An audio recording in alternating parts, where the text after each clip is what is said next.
Good evening, Little Masters, and welcome to episode 134 of the Prancing Pony podcast, where tonight we meet a hero of the First Age.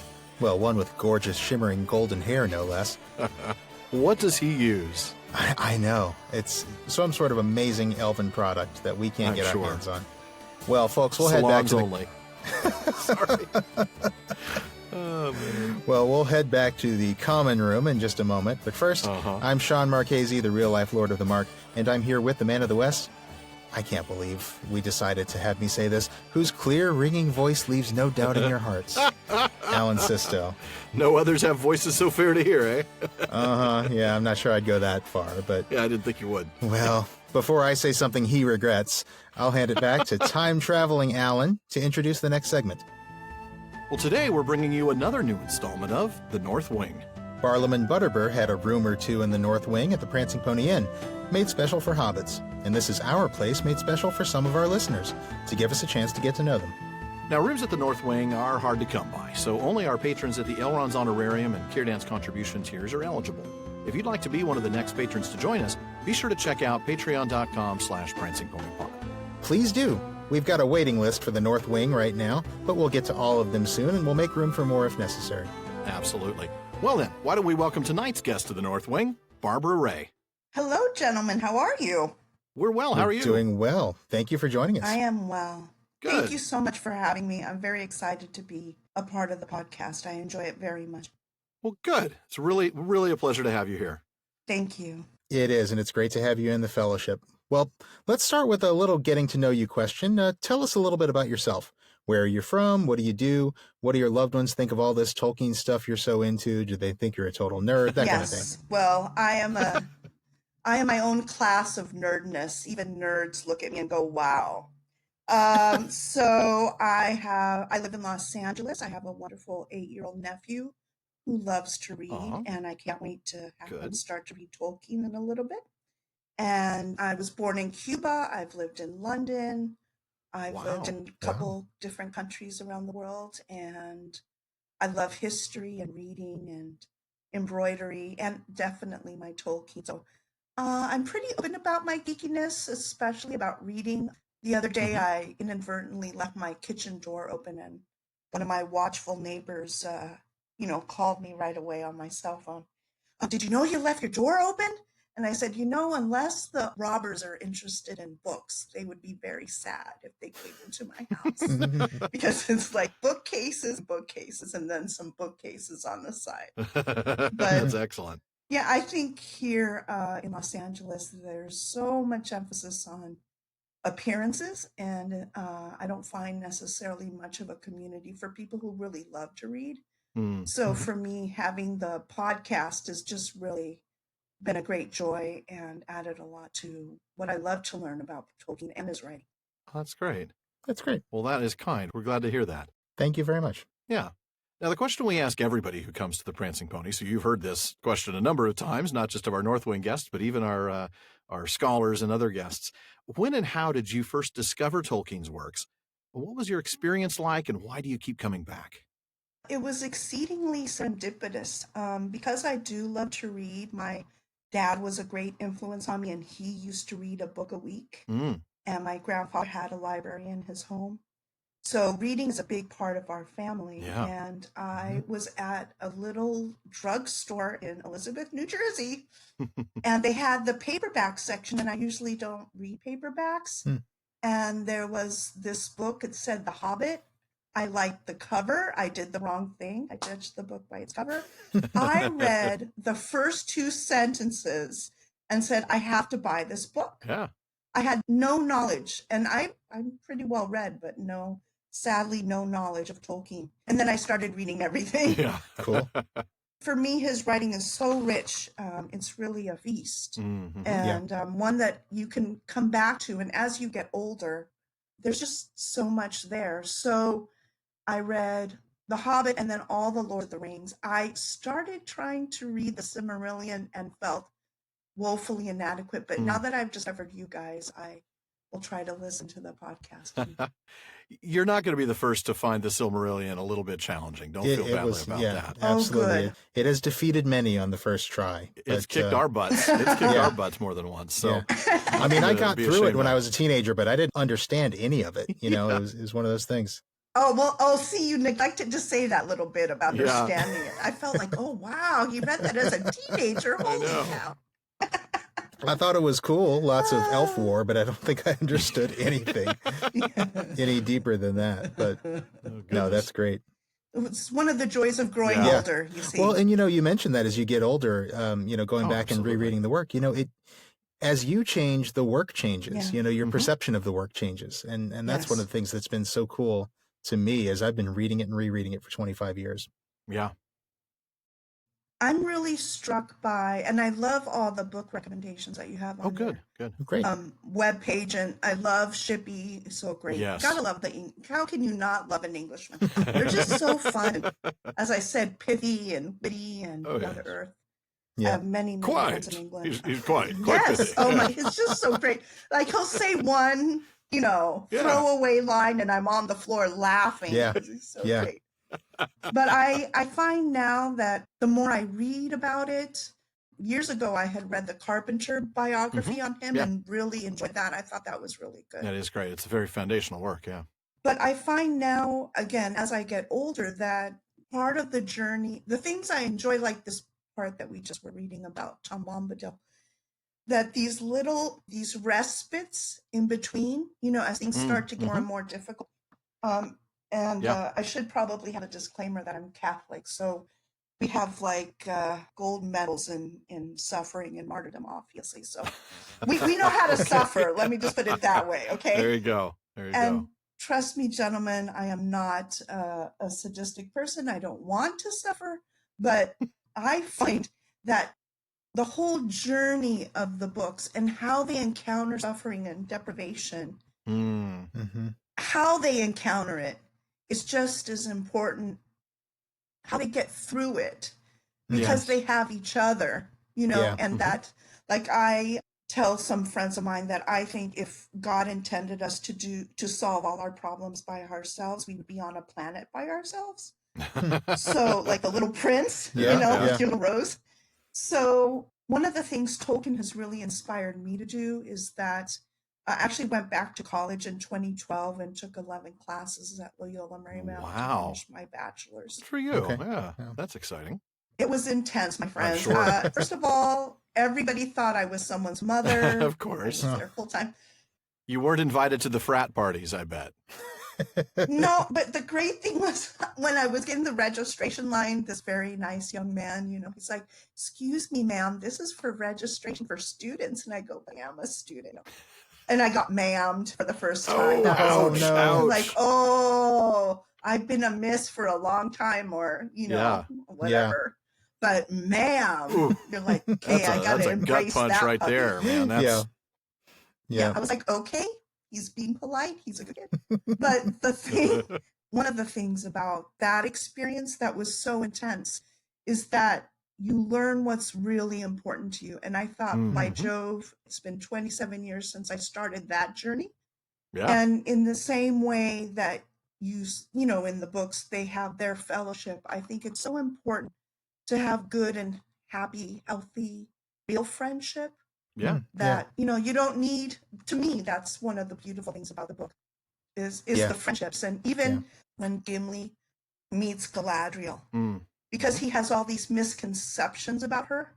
And to me, it feels like... And the experience, And exactly. And then the other, those people, all that kind of stuff. Them. Yeah. And again, being Catholic, I've had people come up to me and say outrageous things to me that are not part of my faith. I don't know where they heard this. And I have a good sense of humor, and I just try to say, well, that's not accurate, but here's a book. You know me. You will know me better. Here's a book. Here's a book. What's your address? Well, let me see. It's on my the third bookshelf in the second room, and yes, absolutely. That pretty much. And I love to give books. I think if you love books, you love to give them away as well. Absolutely. So, since you've talked so much about loving books, loving good friends, going to mix this next question up a little bit. I want to ask, what's your favorite book by Tolkien? And then do you have a favorite memory of reading the books with friends or with family? Gosh, that's hard. I've only read the Lord of, the main Lord books, of the right? Rings and the Hobbit. Yeah, and that's fine. Yeah. But to choose from, but there's a certain film that I have to like erase from my brain, but that has influenced me in a negative way. We will not Fair enough. the title. I have to say The Hobbit because that's for me like where it all began. Yeah. And I don't know of any person who could hear about the Shire and not say, I would like to live there. Yeah, this is nice. That's true. You know, so I think that one. And I was working in New Jersey, and by the time I was reading I was reading The Hobbit there too. I lived there for 12 years. And so I had a 2-hour commute. So I had 4 hours a day to read, which to me is not a problem. Right. And all the other people in this little van would like laugh because they would talk to me or throw things. I don't know what they were, and I would not know because I was. You were engrossed in the book, Rings. right? Yeah. So they would say, "Oh, you could drop a bomb next to Barbara, so she won't know. She's reading her book." And then when the films came out, I said, "Do you see?" And of course the classic line, "The book is even better." Yep. That's great stuff. So those are happy memories of discovering it. Yeah. Good. Yeah. Well, we're going to move into our lightning round. We're each going to ask you just a couple of quick questions with some quick answers. And I'm going to have Sean start out. Okay. All right. Well, the first one I've got here for the lightning round is, what's the one place in Middle-earth you wish you could visit? Rivendell. Yeah. That's a good one. Yeah. Who's your favorite Hobbit? Everyone loves Sam, of course, because I think more of us in the world are Sam than are Frodo's. Fair enough. But I really have a special place in my heart for Frodo. Okay. Yeah. Favorite poem or song in The Hobbit or Lord of the Rings? Well, I was relieved when I heard that you guys actually read those as well. I was like, I'm not the only one. I don't have a favorite one, but I do like to read them aloud. Yes. There's something lovely about that makes the experience different. Yes. Okay. And one may not simply walk into Mordor, but if you could, which of the two would you rather have at your side, Thorin or Gimli? Good Lord. Gimli. Okay. Gimli. He's so tenacious. He won't Yeah. And what happened to the Entwives? I think perhaps they might be a little bit like the dwarves' wives, that they can't really tell the difference. Maybe they're hiding, or they went on a spa day that just didn't They went on a spa day. I love that. An extended spa day. God bless the poor. Well, here's the problem. They didn't realize the spa had a dry sauna, and they just got kind of burned out. Too soon, Alan. Too soon. Too soon. All right. Well, those are some great answers, Barbara. We really appreciate it. Thank you for joining us here on the North Wing tonight. Thank you very much. Keep up the great work. It's a wonderful community to be a part of, and I hope that people will join Patreon and give what they can, because it makes the world a happier place. Thank you so much. Thank you. That's very kind. Thank you very much. Well, folks, I think it's time for all of us to head on back to the common room and join the rest of the listeners. And Barbara, we'll hopefully see you back at our next Questions After Nightfall, if not sooner. That would be great. Thank you so much. Our pleasure. And now we return you to the podcast in progress. Now, before we get back into the episode, once again, we have a couple of clarifications from a previous episode. This is becoming more common, isn't it? It is, I know. It's kind of becoming a thing. Yeah. Yeah, it is kind of becoming a thing, and that's okay. But I will say that this time around, these really aren't corrections. These truly are just amendments this time. Actually, in one case, it's just sort of another way to look at the text. And both of these are going to come from episode 127. Okay. Now, I'll cover the quick and easy one first. In the Barlowman's Bag segment of episode 127, we had a question from listener Ian G. about the 3 elven rings, whether it's as hard for the bearer of one of the 3 rings to give that ring away as it seems to be for the other rings of power. Now, we spent a lot of time talking about Narya and Vilya, and both of them changed hands, and talked about how that was evidence, one way or the other, but we didn't really address the unspoken question of whether it's true that all of the other 17 rings were really that hard or impossible to give away. Now, obviously, the 1 ring is nearly impossible for anybody to give away. We know all about that. And the 9 probably were as well, considering what they did to the 9 men who possessed them, right? Yeah. I'm afraid we know all about that, too. But we didn't really talk about the 7 dwarven rings, did we? No, we didn't. And it didn't take long for a few of our listeners. Hat tips to J.K., Ethan F. and Roy A., to reach out to us and remind us that Thror passed his ring to his son Thrain. And they're absolutely right. Gandalf says in the Council of Elrond, which we'll be getting to soon after our hiatus, that Thror gave it to Thrain, his son, but not Thrain to Thorin. It was taken with torment from Thrain in the dungeons of Dol Guldur. It's amazing how quickly and easily you just slip into the Gandalf voice. Well, I'm getting a little closer to his age, so it makes it easier. You've got a few millennia just to a go. Few, yeah, just a few. Absolutely right indeed. Yeah. Totally a great catch there. And, interestingly, because dwarves are not immortal, they live for only about 250 years. We know that. Only, he says, only. I know. Well, compared to elves. That's true. But it's very likely that Thrain probably wasn't even the first to pass his ring to his son before his death, meaning they don't seem to have all changed hands at death. Some of them were passed on before that. Right. In fact, Tolkien hints at this in some expanded manuscripts for the Appendix A section on Durin's folk. And this is some stuff that almost made it into the appendix, but ended up being cut out and ended up being published in The Peoples of Middle-earth, which is History of Middle-earth, Volume 12. And in there he says, each possessor kept his ring as a secret unless he surrendered it. Unless he surrendered it. So that implies that for a dwarven ring bearer to surrender a ring was not unheard of. True. I think it's just that we were so focused on the elven rings as opposed to the other rings that we just weren't really considering the others. So that's true. Great catch to all of you who wrote to us with that, and thanks. Yeah, we just simply flat out weren't thinking about the dwarven rings, but that certainly makes a lot of sense. Yep. Well, the other clarification that we want to bring up is an alternate reading of the text from the first part of A Knife in the Dark. Now, think back to the beginning of that chapter, and remember, that's the morning that Frodo wakes up in the Prancing Pony, goes back to his room, and finds that the place has been attacked in the night. Windows opened, beds turned over, bolsters and mats slashed and torn. Dogs and cats living together. His little mint from room service has been discarded. Yeah. The foil wrappers on the floor. No. Yeah. The shampoo's just squirted all over the sink. And they raided the minibar. His tab is going to be outrageous. Anyway, although we didn't exactly conduct a forensic analysis of the crime scene, we did take it for granted that the attack was actually carried out by the two Black Riders who were there in Bree.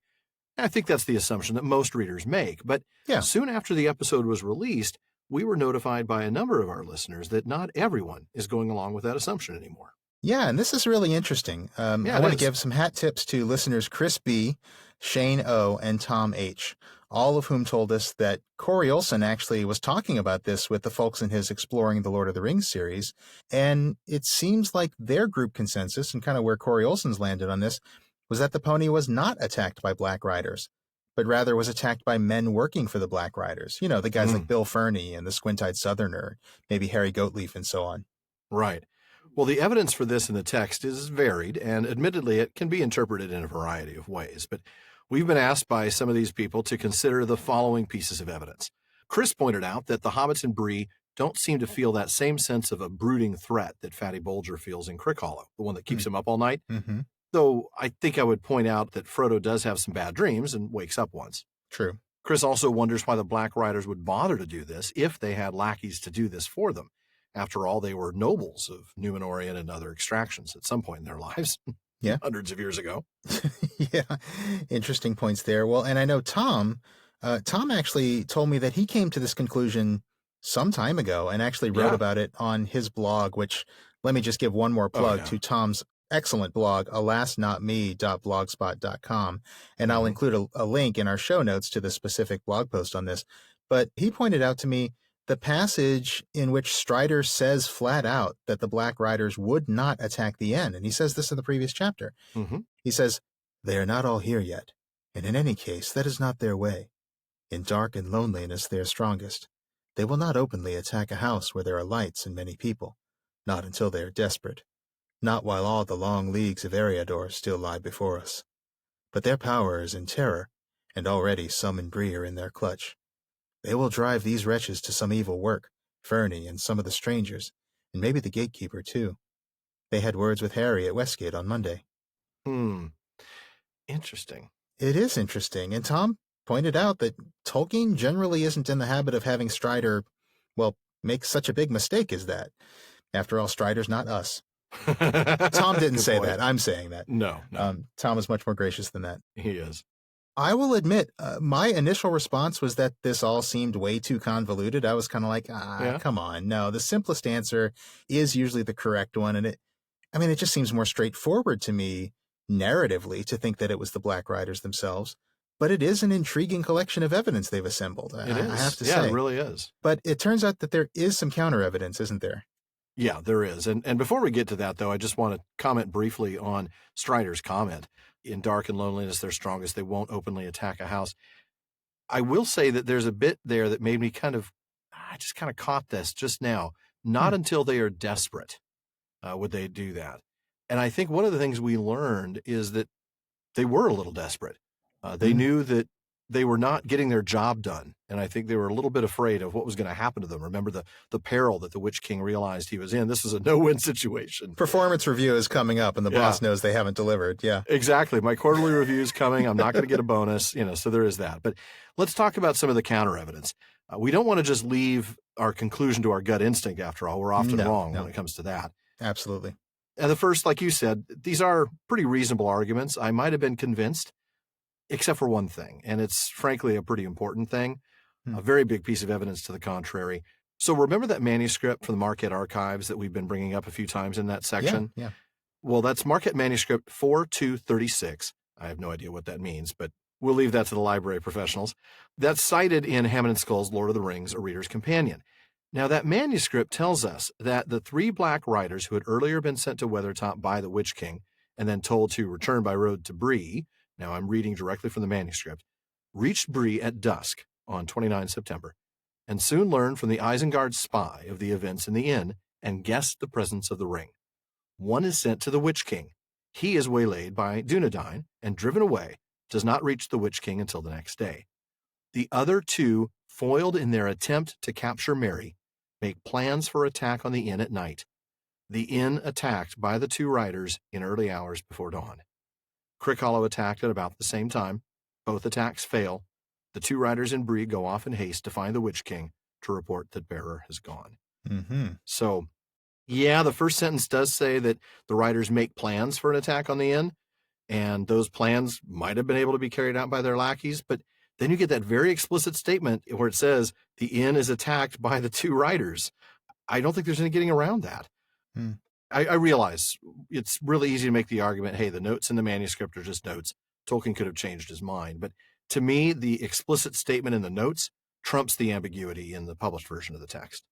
Well, you're right. Some could argue that those are just notes because they're not part of the final text. That's right. Not in the book. That's true.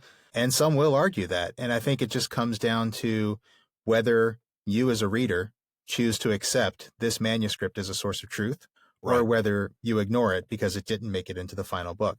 And that's a hard call. I think that's called each reader is going to have a different opinion about that. And I think each reader has a right to interpret it in their way. Certainly. I will say, just, so folks know where we kind of stand on it, our position here at the Prancing Pony podcast, and, we've talked about this.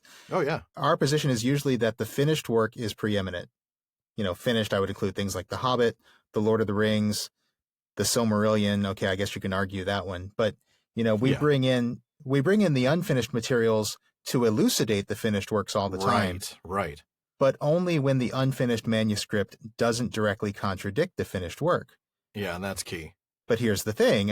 If the text of The Lord of the Rings said explicitly that it was the men, that it was Fernie and the gang who did it, then I think we'd have to reject the evidence of the Marquette manuscript because the book says something contradictory. I'm just picturing Bill Fernie with a cigarette in his hand and slick back hair. When you're a jet all the way from the gang. Cigarette to your last dying day. Fernie does seem like, just like kind he of does. a little mob guy. Oh, yeah. Yeah. But there is ambiguity in the chapter. There's nothing in the chapter that specifically refutes the evidence of the Marquette manuscript. Right. Based on that, I think we kind of have to admit the manuscript as evidence, if you will. I think so. That the Black Riders did it themselves. The manuscript tells us what was in Tolkien's head at least that point. That's right. And the text doesn't have Strider say explicitly the Black Riders didn't do this, not after the incident occurred. He only surmised that they wouldn't before it occurred. And although it doesn't seem like Tolkien would want Strider to be wrong, he does say on a few occasions that his characters can be wrong about their assumptions. We know Treebeard and even Gandalf reach wrong conclusions within the context of the story. Yeah. And then you could even make the argument that I talked about earlier, where Strider is right, not until they're desperate. And it turns out they were he's just not aware of how desperate they are. Right, but the manuscript tells us how desperate they are. Yeah. So there is that too. I think I'm ending up where you've ended up. I mean, it's only because the manuscript is so clear, and because the way I tend to read this text, I tend to take into consideration things like those unfinished manuscripts. If anybody wants to tell me they choose not to accept that and to just go by what's in the book and you go by the ambiguity in the book, that's fine. Yeah, I won't say they're wrong. I think there's enough ambiguity in the chapter that one could go either way. And I really love that reading that it was the men. It's just interesting, isn't it? Yeah. It really is. I think it's really cool. I guess I've just kind of gotten in the habit of using the evidence available to us. And I think I'm going with that manuscript that the Black Riders did it themselves. Yep. The one thing I would add in support of the second gunman theory, the men theory, is that wrecking the room and slashing the bolsters, it does seem like an incredibly petty thing to do. You know, it's like, what purpose does that serve? I think when I first started talking to, Tom and Chris about this, I was like, well, yeah, why would the Black Riders slash the bolsters and wreck the room? It seems like the kind of thing Fernie and his pals might do, but not. They were singing, slash the bolsters and wreck the beds. Yeah, exactly. It seems so silly, doesn't it? And it does. And it doesn't seem like something that petty's a good word. You're right. The Black Riders, these feared servants of Sauron, would do. But although Tolkien says in the manuscript that both attacks fail, I mean, the attack on the pony does succeed at one thing, which is confusing and frightening the heroes. Exactly. Yeah. And I think, just like the release of the ponies, which we talked about, it kind of forces Strider and the hobbits to take a few steps back before they can leave Bree. Yeah. It prevents them from getting out quietly and quickly, which is what they wanted to do. Mm-hmm. And it could be that the Black Riders attacked, just like it says in the manuscript, and finding the room empty, just called an audible and decided to wreck the place instead to sow fear and terror. I mean, I'd have to say that sowing fear and terror does sound like their way. Sounds like something the Black Riders would do. Absolutely. So I see where you guys are coming from, and I really like the theory, but I'm still going with the manuscript here, and that's kind of where I'm landing on it. And I should probably make a quick escape before I get more mail about it. Well, speaking of quick escapes, let's Norolim, Sean, as we raced across the Bruinen in the last part of Flight to the Ford. All right. And our last chapter discussion. I know. I know we've got one more episode, but wow. Season. I know. Yeah. Well, let's do what we usually do and pick up right where we left off in the previous episode. I'm going to go ahead and read right after Glorfindel and Strider have met. Okay. Soon Strider beckoned to them, and the hobbits left the bushes and hurried down to the road. "This is Glorfindel, who dwells in the house of Elrond," said Strider. "Hail, and well met at last," said the elf lord to Frodo. "I was sent from Rivendell to look for you. We feared that you were in danger upon the road." "Then Gandalf has reached Rivendell?" cried Frodo joyfully. "No, he had not when I departed, but that was 9 days ago," answered Glorfindel. "Elrond received news that troubled him. Some of my kindred, journeying in your land beyond the Baranduin, learned that things were amiss, and sent messages as swiftly as they could. They said that the Nine were abroad, and that you were astray, bearing a great burden without guidance, for Gandalf had not returned. There are few even in Rivendell that can ride openly against the Nine, but such as there were Elrond sent out, north, west, and south. It was thought that you might turn far aside to avoid pursuit, and become lost in the wilderness. It was my lot to take the road, and I came to the bridge of Mithaethel, and left a token there, nigh on 7 days ago. 3 of the servants of Sauron were upon the bridge, but they withdrew, and I pursued them westward. I came also upon 2 others, but they turned away southward."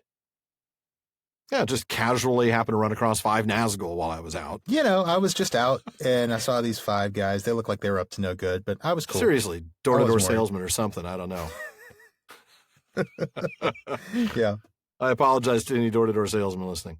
As if they were selling buttons at the door. There you go. There you go.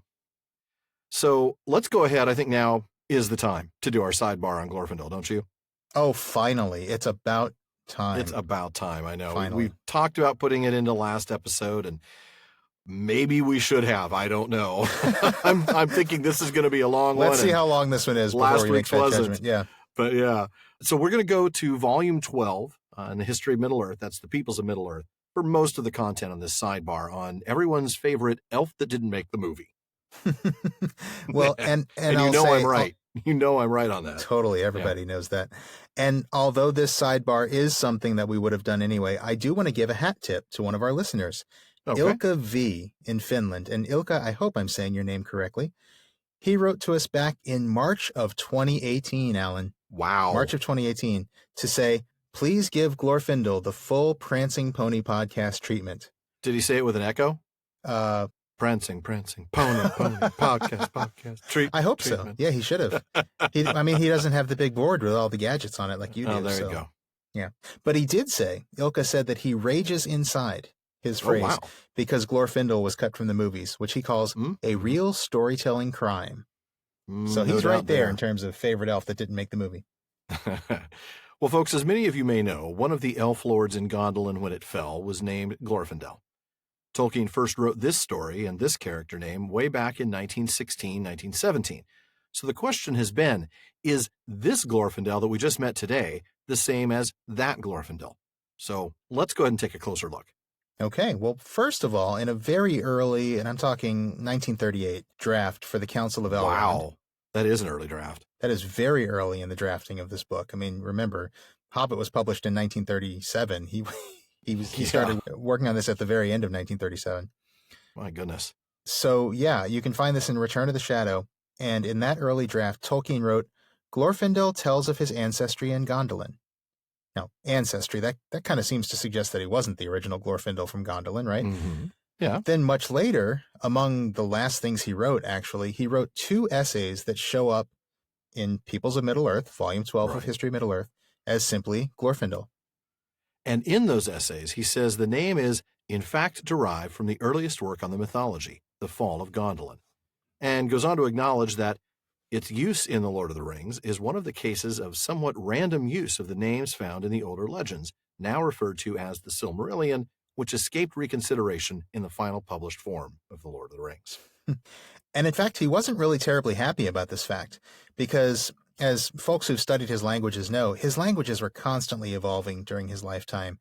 True. And he said, the name is now difficult to fit into Sindarin and cannot possibly be Quenya. It was supposed to mean golden-tressed, golden-haired, in Tolkien's old language of Goldegrin, which was originally the language of the Noldor, but then that's the language that became Sindarin, the language of the Sindar.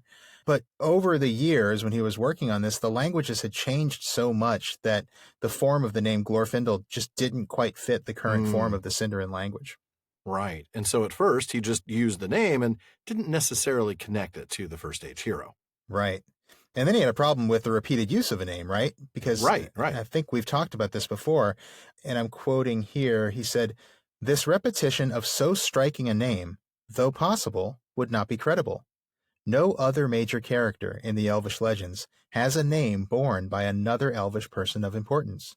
There you go. Now, remember, when we talked about this last time, I think it was a recent Questions After Nightfall. I don't know if it was recent anymore, but yeah, I think it was the last back. one. It might have been the one before that. Yeah. I think it was, yeah. And we applied that rule a little bit too broadly. We did. But what is definitely true is that the names of major characters are not reused. Right. Among elves, I should say. Well, yeah, just among elves, and that's true.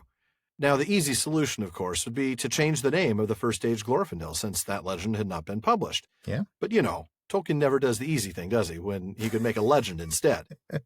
So this Glorfindel would become that Glorfindel after all. How? Well, let's go back to Peoples of Middle-earth. After his purging of any guilt that he had incurred in the rebellion, and that was a quote, but this is an aside, keep in mind he was a Noldo who was still exiled, but that he sacrificed himself by fighting a Balrog and allowing many people to escape the fall of Gondolin, including a particular young boy by the name of Eärendil. Who? Well played, sir. Back to Tolkien's text. He was released from Mandos, and Manwë restored him. He then became again a living incarnate person, but was permitted to dwell in the Blessed Realm, for he had regained the primitive innocence and grace of the Eldar. For long years he remained in Valinor, in reunion with the Eldar who had not rebelled, and in the companionship of the Maiar. To these he had now become almost an equal, for though he was an incarnate, his spiritual power had been greatly enhanced by his self-sacrifice. At some time, he became a follower and a friend of Gandalf. I have to say, I really like that particular touch at the end, because That's the same thing we see with Gandalf, don't we? His power is greatly enhanced because of his self-sacrifice. Yeah. Ironically, also in combat with a wingless Balrog, but I digress. That's a good point. Yeah, and that is really amazing. I mean, isn't it? I love almost become an equal of the Maiar. I mean, that's amazing. That is amazing. And I'm remembering actually in the first version of that essay, Tolkien actually even used the phrase almost angelic to describe Glorfindel's enhanced power. Wow. So yeah, I mean that comparison with the Maiar and Gandalf specifically is spot on. Mm-hmm. And really, I mean, I have to say, we cannot underestimate the value of his self-sacrifice. I mean, no. Tolkien points out, he says, enabling Tuor and Idril, daughter of Turgon, and their child Eärendil to escape, though he cannot have known the importance of this, and would have defended them even had they been fugitives of any rank, this deed was of vital importance to the designs of the Valar. Absolutely vital. Yeah, it was. He's a true hero. Absolutely. Yeah. This was an act of key importance to the plan, even though he may not have known it at the time. Yeah. So to me, it seems perfectly fitting that Glorfindel would be purged of his guilt and then some. Oh, he's earned it, man. Yeah, totally. Well, so Tolkien then decided that Glorfindel eventually returned to Middle-earth. Now, juiced up with enhanced spiritual power, I guess. Glorfindel 2.0. Yeah. He came back around Second Age 1600. That's the time when Sauron's power was just nearing its peak. He'd just forged the One Ring. He'd completed the Tower of Barad-dûr, and he was actually about to begin war upon the elves to gain the other rings of power. Poor Celebrimbor. Poor Celebrimbor. Sorry. I know. Poor guy.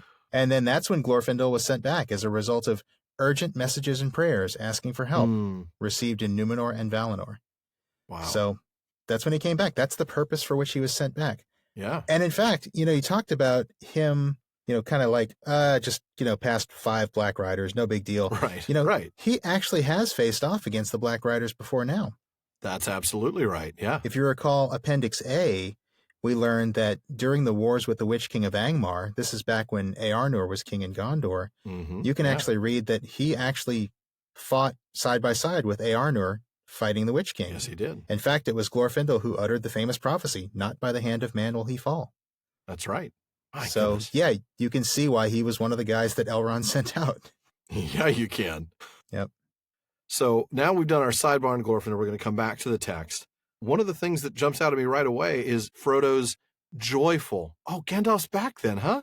Oh, no. Oh, nope. Just heartbreaking. You can feel him just sort of sink in his... Yeah. Oh. The elves don't always let you down easy, do they? No, they don't, do they? No. He hadn't when I departed, but that was, But hey, that was 9 days ago, You never know. Let me check my pager. And elf would it's only have the a pager. third age. They didn't have cell phones till the fourth age. Right. He would have a pager still. Well, he's got that long, shiny blonde hair. That's very appropriate to the era. But do you know how hard it is to find a payphone to return that page west of the Brunnen? Oh, man. West, yeah. You got to go all the way back to, like, the Forsaken Inn. Yeah. And ask to use their phone. Then you got to remember to dial 9 to get out, and maybe you're not even in the right area code anymore. Anyway. This is just getting weird. All right. But yeah, Elrond was very specific about, choosing the ones that he sent out, right? Those who could face them, such as who could face them. And Glorfindel's one of those, as we know. Yeah. And in fact, Glorfindel was given a particular job. He was given the lot to take the road. And then, of course, he left that token that we saw earlier, the elf stone that Strider was so pleased to find. That's right. And that was a week ago. Yeah. Yeah. And we actually get some of these dates in the Tale of Years, Appendix B. That's right. We actually learned there that Glorfindel drove the riders off the bridge on October 11th, then that Frodo crossed the bridge 2 days later on October 13th, and then it was 5 days after that, so October 18th, that Glorfindel encountered Strider and the Hobbits. Yeah. But let's go back to that Hunt for the Ring manuscript at Marquette that Hammond and Scull provide in the Reader's Companion. There we get some details behind this list of dates in the appendix. So in there we learn that on October 11th, Glorfindel reaches Bridge of Mithaethel, and I'm sorry, I should say I'm quoting from Tolkien here. Glorfindel reaches Bridge of Mithaethel, and there finds 3 riders, including Camul. He drives them back well down the road until they leave it and disperse. Thus, Aragorn and Frodo cross safely on October 13th. Glorfindel meets the Witch King and another rider coming east a long road, but the Witch King cannot challenge him, especially by day, with so small help. He flees into the pathless lands. Wow. He flees? Well, he's not much of a witch king then, is he? No, he isn't. My goodness. How'd you become king then? I mean, he's just, I He's can't like, challenge this elf with the long hair. I can't do it, man. I just can't. I'm scared. Then on October 14th, the 5 riders reassemble and start in pursuit again. The Witch King and Camul perceive that Ring crossed bridge, but lose trail, and waste time hunting about. Seems like it's a good thing to have a ranger around. I can just see them now, kind of do you smell sniffing anything? the air. Yeah, I know. Do you smell anything? No. I got nothing. No. What did you have for lunch? Anyway, I love how casually though he is about this. Just there were 3 riders. I drove them off, and then I drove these other 2 off as well. Yeah, no big deal. Yeah. Hashtag NBD. Yeah. So, of course, the conclusion then is that there are 5 riders that are now behind us, and we don't even know where the other 4 are. So that's a little bit of a problem. Yeah, I know we don't read that. That's part of more of his story, but that's a big concern. Yeah. It is hard not to hear Liv Tyler saying that. You know that? Where the other 4 may be, I do not know. I'm sorry. I said I wasn't going to do that. I said I wasn't going to bring up the Arwen stuff. And you did it. And I did it. Yeah. Well, it's hard not to because she went and did the things in the film that Glorfindel should have done. Right. And look, I understand. They'd already introduced like 137 characters by this point. So she did a good job with it. It was a cool scene. Oh, yeah. No, I'm not bashing her characterization of Arwen. Arwen's not the one who did this. It's just funny how and I'm only commenting on it just to show like how these things get in our brains, even when it's another character saying, don't they? This line. You just you hear it, the movie. I agree. Well, then we get this weariness that Frodo feels, a great weariness. The mist darkens. There's a shadow that comes between him and his friends. Yeah. It's hurting him. He's kind of separating from the real world at this point. He really is. He's getting into closer the and closer. Yeah, he really is. And Sam picks up on it. Yeah. He's angry. My master's sick and wounded. He needs some rest. Frodo's got to rest. Yeah. And, Glorfindel's there to catch him as he sinks to the ground. Which is nice. There was a brief little note that I wanted to bring in from the Treason of Isengard. There was an early draft. Sam's anger is a little bit harsher. It has a little bit more bite. He actually says, this is when Strider's Trotter, it's another hobbit. He says, my master is sick and wounded, though perhaps Mr. Trotter has not told you that, said Sam angrily. Ouch. I wonder if Tolkien took that out because he just didn't want to see Sam react so angrily. Yeah. So kind of like spitefully, snarkily. Right, snarkily. That's a good way of putting it, yeah. Or is it because Trotter the Hobbit is now Strider the man? Yeah, that's a good point. I'll look deeper into that, but I don't know if there's any evidence as to why that change was made. Yeah. Interesting. But that's what I'm going to have you pick up right after Glorfindel catches Frodo. So if you could tackle the next little bit there. Okay. Briefly, Strider told of the attack on their camp under Weathertop and of the deadly knife. He drew out the hilt, which he had kept, and handed it to the elf.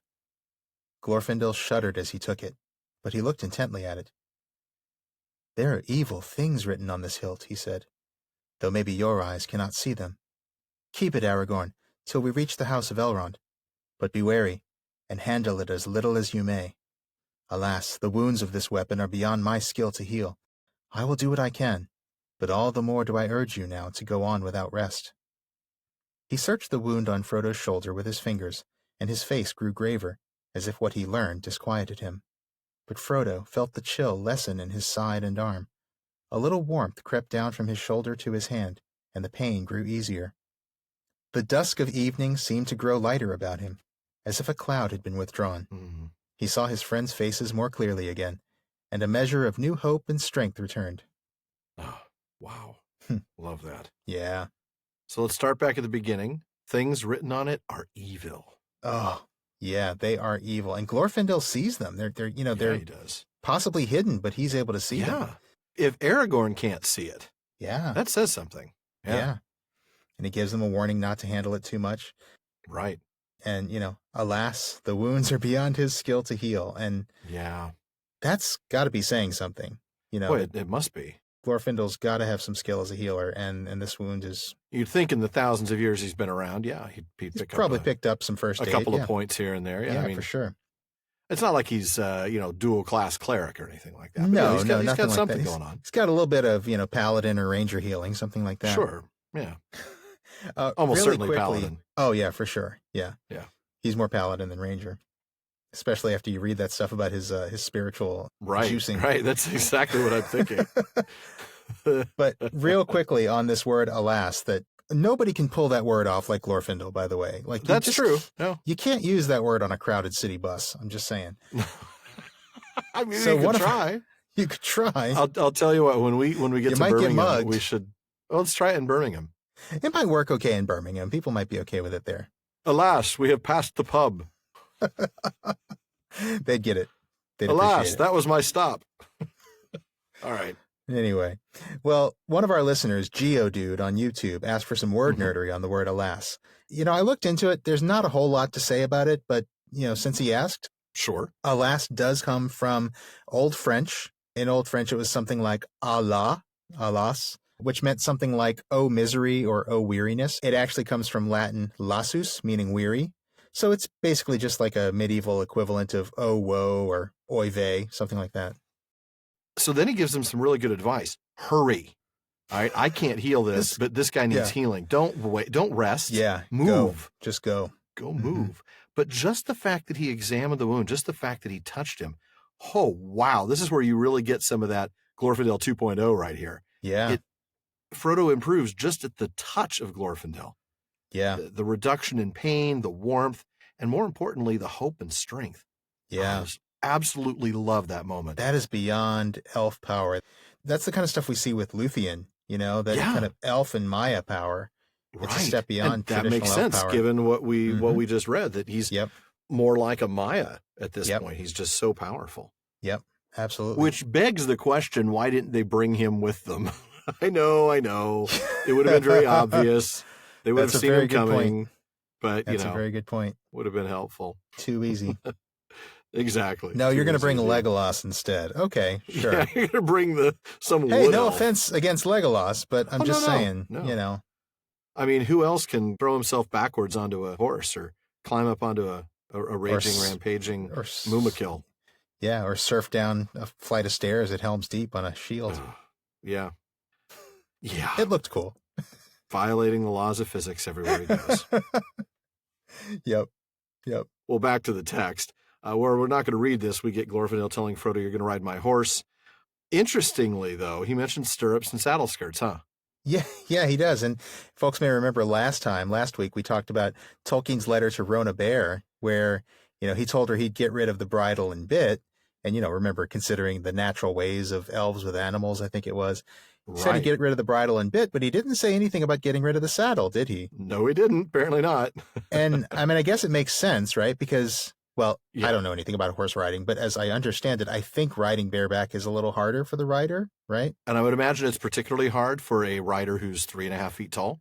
On a full-size horse, it seems very unlikely. My layman's opinion is it doesn't seem very likely. So it's certainly convenient that the saddle is there. Yeah, that certainly does help. Frodo, of course, doesn't want to. I'm not going to leave my friends. I love this. He's fading into the Wraith world, and he goes, I'm not going anywhere if my friends are going to be here in danger. But Glorfindel's response is just awesome. If you leave, the danger's going to follow you, not us. If you leave, don't look back. Don't look back. Please don't take my... Okay. Just lead those wraiths away. It's a good point. Like, it's not us they're after, dude. It's you. Yeah, man. You leave, they're not going to be after us. I don't know, to that, Frodo had no answer. I can just see him there slack-jawed. Okay, yeah. Okay. 10-4. So, yeah. To that, Frodo had no answer. Yeah. Right. It's just a great line. So I'm going to pick up shortly after that, after he gets on the horse and all the bags go on the pony who will eventually be named Bill. On he led them into the mouth of darkness, and still on under the deep clouded night. There was neither star nor moon. Not until the gray of dawn did he allow them to halt. Pippin, Merry, and Sam were by that time nearly asleep on their stumbling legs, and even Strider seemed by the sag of his shoulders to be weary. Frodo sat up on the horse in a dark dream. They cast themselves down in the heather a few yards from the roadside and fell asleep immediately. They seemed hardly to have closed their eyes when Glorfindel, who had set himself to watch while they slept, awoke them again. The sun had now climbed far into the morning, and the clouds and mists of the night were gone.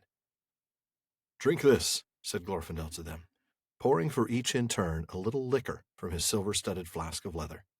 It was clear as spring water and had no taste, and it did not feel either cool or warm in the mouth, but strength and vigor seemed to flow into all their limbs as they drank it. Eaten after that draught, stale bread and dried fruit, which was now all that they had left, seemed to satisfy their hunger better than many a good breakfast in the Shire had done. I don't know, there's something about that last little reference to food from the Shire that just, it makes me want to go back home. Yeah. I mean, it's that reminder that, they're not in the Shire, and they probably are missing home a little bit, but they found some comfort out here in the wild, haven't they? Thanks to this elven draft, yeah. Well, a little morning drink will do that for you, apparently. Yes, it will. Man, I want that silver-studded flask of leather. That sounds like a cool cosplay accessory to have. A leather flask studded with silver. Yeah. That's a pretty cool I want that thing for the next Ren Fair. Accessory, no doubt. Now, at first glance, you might think this is Miravor, but actually it's not. That was our first thought, too, or certainly mine. It was. It was mine, yeah. Yeah, and I'm glad to know that I wasn't alone. Thank you for making me feel a little less foolish. It's natural, it's but only it's a little less. Yeah, no, it is natural to think, and I'm sure most of us have thought that as we read this. But when we encounter actual Miravor in Book 2, Chapter 3, when the Fellowship goes over the pass, or tries to go over the pass of Caradhras, this is what we get. "Give them this," said Gandalf, searching in his pack and drawing out a leathern flask. "Just a mouthful each for all of us. It is very precious. It is Miravor, the cordial of Imladris. Elrond gave it to me at our parting. Pass it round." As soon as Frodo had swallowed a little of the warm and fragrant liquor, he felt a new strength of heart, and the heavy drowsiness left his limbs. The others also revived and found fresh hope and vigor. End quote. Now, the key words there are warm and fragrant. Here, though, the drink is described as feeling neither cool nor warm in the mouth and having no taste. Right. So, frankly, it seems like Rivendell's pretty loaded with some really helpful drinks in the bar. Sounds like an exciting place to go. Yeah. I'd love to go check it out. They have like some great cocktail bars there, like really expert mixologists doing all kinds of cool stuff. I'm sure. And Glorfindel takes all of his drinks shaken, not stirred. Of course. Yeah. Yeah. Very much. Because he's just that cool. He is that cool. And he's so cool that he doesn't even need any sleep. He's watching while they're sleeping. Yeah. After marching all night long. I mean, seriously, marching until you see the dawn sun. Yeah. And then finally, okay, we get to stop. Finally, the hobbits get a little sleep in the heather by the road. Yeah. Doesn't feel like much. As soon as they fall asleep, feels like they're waking up again. Boy, I've been there. Oh, yeah. Usually it was in class, but yeah. Kids will do that to you. Well, that's true. I also thought it was interesting that the night before there was neither star nor moon. Now, if it was no moon, then you could just think, all right, maybe this was a new moon. But no stars either, so it tells me it's a really cloudy night. Yeah. Of course, it says that right before, right? The deep clouded night. But that's how deep it was. That's how cloudy it was. There were no stars, no moon, just dark. Right. What an unpleasant experience. Makes it more ominous, doesn't it? Yeah. It does. It absolutely does, because like we've talked so many times about what the stars mean for elves, and even to a large extent what the moon all that means. Hope and yeah, exactly. Yeah, absolutely. But that's all you get is the darkness, and then a little bit of sleep, a little bit of food, a little bit of liquor. Yeah. A little bit of sleep, a little bit of food, a little bit of liquor. It sounds like a country so western horrible. song. Yeah, exactly. You've now written the perfect country and western song. There you go. So they'd only had 5 hours of rest when they take off. They get 2 more halts during the day, and we're not reading that in detail, but that enables them to cover 20 miles, right? Almost 20 miles they cover before the next night. Yep. And Hammond and Scull point out that since they didn't start until the sun had climbed far into the morning, and this is now mid-October, they probably took just 6 hours with 2 brief halts to cover 20 miles in the wilderness. Wow. So, I mean, it's over 3 miles an hour, which seems pretty impressive, really, when you in the think about wilderness. the You bet that yeah, is. Yeah, absolutely. Yeah, and not to mention that you're fading into the Wraith world. Yeah, yeah, that's pretty good stuff. Yeah. So the road's heading straight for the Bruinen. Glorfindel's anxious, and he's talking to Strider. The hobbits, though, are they're hardly even present. They're just so tired, stumbling. They can't even Dizzy think with about anything with weariness. their legs. Yeah. And Frodo's pain is just getting worse and worse. Yeah. Fading to shadows of ghostly gray. Yeah. And boy, this is telling. The night, the world seems less pale and empty for him. Mm-hmm. Boy, that's a Wraith World thing right there, isn't it? Yeah. He welcomes the night. Mm-hmm. Their power is at night. Is at night, not in daylight. And now daylight seems pale and empty to Frodo, or the world seems pale and empty in daylight. Yeah. Right. The shadow really is taking over. He's crossing over into that Wraith world. He's very close. Yeah. Mm-hmm. But then that's where I'm going to go ahead and have you pick up, if you would. Okay. The hobbits were still weary when they set out again early next morning. There were many miles yet to go between them and the ford, and they hobbled forward at the best pace they could manage. "Our peril will be greatest just ere we reach the river," said Glorfindel, "for my heart warns me that the pursuit is now swift behind us, and other danger may be waiting by the ford." The road was still running steadily downhill, and there was now in places much grass at either side, in which the hobbits walked when they could, to ease their tired feet. In the late afternoon they came to a place where the road went suddenly under the dark shadow of tall pine trees, and then plunged into a deep cutting with steep, moist walls of red stone. Echoes ran along as they hurried forward, and there seemed to be a sound of many footfalls following their own. All at once, as if through a gate of light, the road ran out again from the end of the tunnel into the open. There, at the bottom of a sharp incline, they saw before them a long flat mile, and beyond that the ford of Rivendell. On the further side was a steep brown bank, threaded by a winding path, and behind that the tall mountains climbed, shoulder above shoulder, and peak beyond peak, into the fading sky. There was still an echo as of following feet in the cutting behind them, a rushing noise as if a wind were rising and pouring through the branches of the pines. One moment Glorfindel turned and listened, then he sprang forward with a loud cry. "Fly!" he called. "Fly! The enemy is upon us!" Oh my, we've just hit the gas pedal on this chapter, haven't we? Yes, we have. Yeah, this thing is taking off. Yeah, it really is. His concern that they were going to be ambushed at the river. Well, yeah, you probably were right to be concerned. Yeah, he knows. But I love this landscape description of the approach. This is such a detailed description. Mm-hmm. And as it's happening, you're feeling the tension kind of ratcheting up behind the scenes. Oh, yeah, as they're going through this tunnel and you're hearing these echoes. But yeah, it serves this narrative purpose too, because they're walking through this tunnel and they're hearing these echoes, and suddenly they realize that they're out of the tunnel and the footsteps behind them are not an echo. No, you're right. That's not good. No, and this last mile, you could just sense the tension. Yeah. Right. We're out into the open.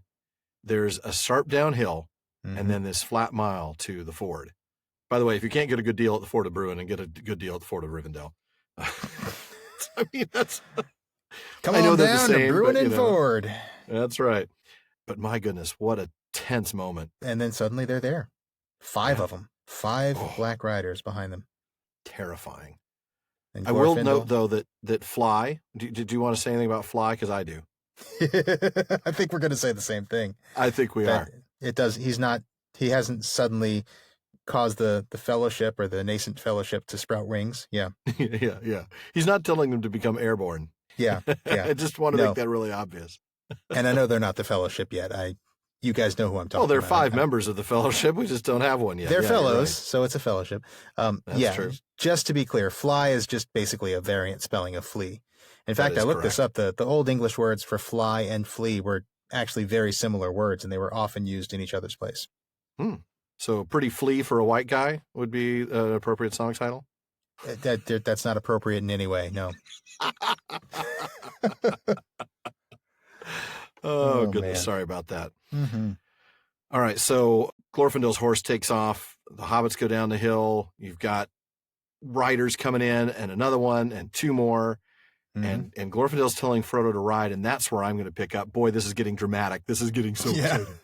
It's getting so exciting. Like your heart's racing, Like it is. Yeah. Absolutely. Which is why I'm like blasting through that paragraph so I can get to what I'm going to read. Let's just get there. He did not obey at once, for a strange reluctance seized him. Checking the horse to a walk, He turned and looked back. The riders seemed to sit upon their great steeds like threatening statues upon a hill, dark and solid, while all the woods and land about them receded as if into a mist. Suddenly, he knew in his heart that they were silently commanding him to wait. Then at once, fear and hatred awoke in him. His hand left the bridle and gripped the hilt of his sword, and with a red flash, he drew it. Ride on, cried Glorfindel, and then loud and clear he called to the horse in the elf tongue, Norolim, Asphaloth. And there's a line you can't help but hear in Liv Tyler's voice. I know, that's another one. Yeah. It's a little frustrating. At once the white horse sprang away and sped like the wind along the last lap of the road. At the same moment, the black horses leaped down the hill in pursuit, and from the riders came a terrible cry, such as Frodo had heard filling the woods with horror in the East Farthing far away. It was answered, and to the dismay of Frodo and his friends, out from the trees and rocks away on the left, 4 other riders came flying. 2 rode towards Frodo. 2 galloped madly towards the ford to cut off his escape. They seemed to him to run like the wind and to grow swiftly larger and darker as their courses converged with his. Oh my, man. So much here. Yeah. And what a tense, terrifying moment. Mm-hmm. Yeah. Starting with Frodo not wanting to move. Yeah. A strange reluctance seized him. He knows they're commanding him to wait. I think there's a little bit of the ring at work here. He's. Oh, there definitely is. Yeah. And the wound itself. Yeah, that too. Yeah. Good point. Yeah. He's becoming so close to the Wraith world that now he's subject to their commands, to the Witch King's commands in particular. Yeah. But he doesn't know it yet, right? I mean, it's a strange reluctance at first, and only then, after he turns and looks, does he realize that they are commanding him to wait. Yeah. He's not quite there yet, but he's almost not quite there yet. And with his last bit of strength, this fear and hatred awoke in him. His hand left the bridle. And, well, I want to get to the second part of that in just a moment. But first of all, the bridle again. Yeah. I know. We'll talk about the sword in a bit, but yeah. Yeah. Didn't we just talk about how Tolkien dropped the bit and the bridle? Yes, we did. Yes, but clearly no. Actually, apparently not. Actually, Hammond and Scull cite a letter written to the Amon Hen. Now, that's the monthly bulletin of the Tolkien Society, which you too can get at home if you join the Tolkien Society, people. You really should do that. Yes, which you should, right? Absolutely. So this was a letter written in 1991 by Helen Armstrong, who argues that Tolkien didn't drop all of the tack altogether for 3 reasons. 1, he liked the decorative effect of the flashing gems and bells. That makes sense. It's very elvish. Yeah, right. 2, his sense rebelled against a short-legged Frodo on a big horse in a desperate flight without the help of a saddle. Kind of talked about that one a little earlier. Yeah. And 3, Tolkien's encounters with cavalry people during the war taught him that a saddle creates a firm interface between horse and rider, so that under physical stress, they don't come apart so easily. Oh, there you go. Fascinating. I'd say she makes a reasonable case. Yeah, I agree. But just to be sure, we reached out to one of our own equine experts, Debbie B. in Texas, and she had some thoughts on this discrepancy as well. Now, first, remember that the bit about elves not needing tack comes from a scene in Book 3, Chapter 2, The Riders of Rohan. Eomer lends Arad to Legolas, and Legolas asked him to take off saddle and rein. I need them not, he said, and leaped lightly up. And to their wonder, Arad was tame and willing beneath him, moving here and there with but a spoken word. Now, Debbie suspects the difference might be explainable by the difference between Legolas and Glorfindel. Legolas is a wood elf, and Glorfindel is a high elf. Now, wood elves are closer to nature.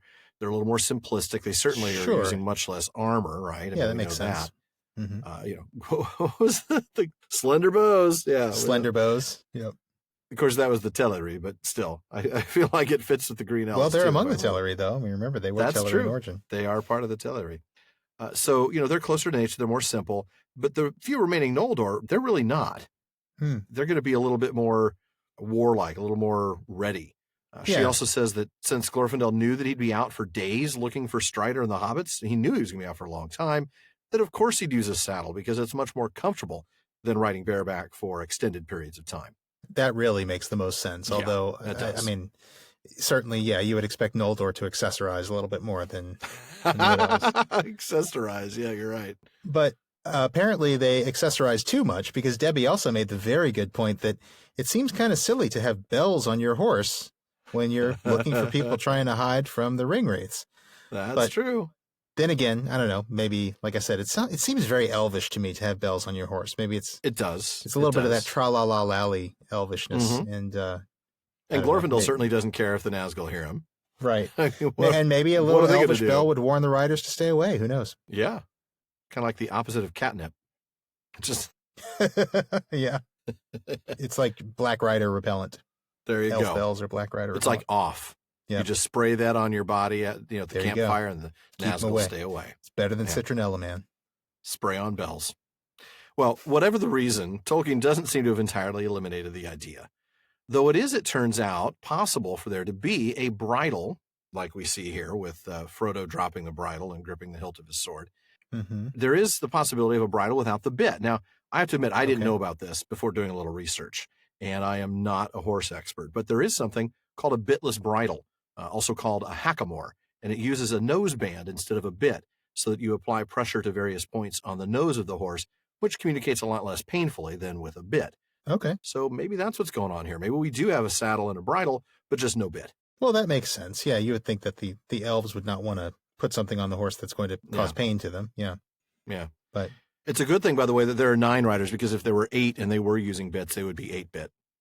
Oh, sorry. Wow. Terrible. They'd be all pixelated and stuff, 8-bit Black Riders. That's great. 8-bit graphics. You seriously didn't get that? I didn't think about it until then. Yeah. That's what I meant. Yeah. That's hilarious. Oh, man. As interesting as all this stuff about the horse is, I got to say, what's more interesting to me than any of that, and sorry, is the fact that when Frodo's hand actually leaves the bridle, where does it go? Yeah. It goes to his sword. He actually draws his sword. What a moment. Brave. Yeah. He's ready to fight back, and it's awesome. It's a wonderful moment for him. It really is. What a moment. He knows they're telling him, wait. And he's like, I'll wait. All right. I got you weight right here. I got you weight right here, guys. Yeah. We talked about how he's weak. He's worn out. He's fading so fast. Yeah. Now. He's at the end of his rope here, but yeah, he finds enough strength to draw his sword. Yeah, and stand up to the ring wraiths. That's amazing. What a moment of strength and courage that is. Yeah, it really is. Wow. Which, of course, ties in with the amazing strength we'll see in him in just a short little bit. Just a moment, yep. Yeah. But first, you've got a little bit, don't you, on this line that Glorfindel says, Norolim, don't you? Oh, well, of course I do. You know I do. I got this from Hammond and Scull as well. Right. They said that according to Arden R. Smith, who is a well-known name for those of us who study Tolkien's languages, an unpublished text among Tolkien's private linguistic papers, and this is Box File Quenya B, explicitly states that Sindarin Norolim means run swift. So there you go. There you go. Yeah. So lim is the adverb there, the swift part, and noro means run.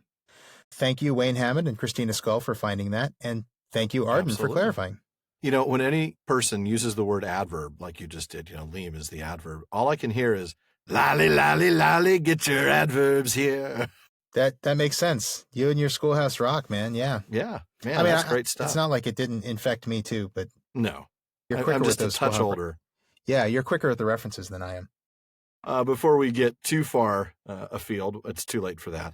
I'm going to have you pick up right after. Actually, no, before we get there, one more thing I noticed in your reading, it was answered. Yes. That brief phrase, oh my goodness, it was answered.